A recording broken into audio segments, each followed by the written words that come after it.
Celtic Studios. It was one of the first to open its doors as a shelter for evacuees after thousands and thousands were forced from their homes due to the floods. Local 33's Tim Sproles spoke with the executive director at Celtic about its time as a shelter and how it actually came to be.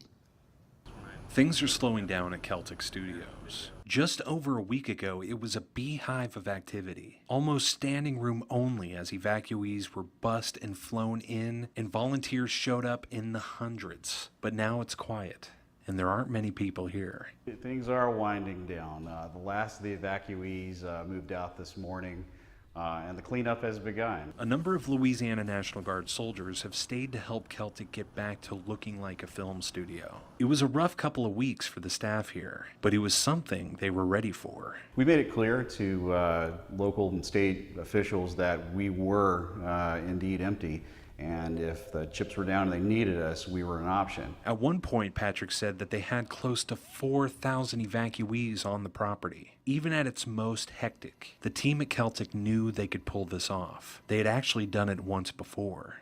We actually held about 500 volunteers from around the country in the aftermath of Hurricane Isaac. Of course, they were here to help clean up, and they were here to help people get back on their feet after Isaac. Whereas in this case, these were people who had actually lost everything and didn't have another place to go. Patrick also gave a lot of credit to Governor Edwards, but Patrick drew a great parallel between the night he celebrated his election to a moment where he displayed his leadership.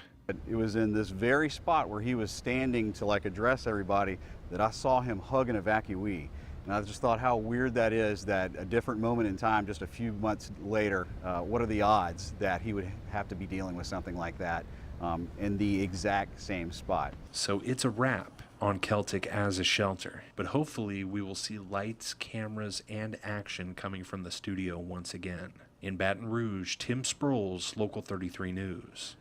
Patrick also told Local 33 News that they are no longer accepting donations at Celtic, but if you do have items you'd like to donate, please log on to volunteerlouisiana.gov for an updated list of shelters which are in need of supplies even as we speak.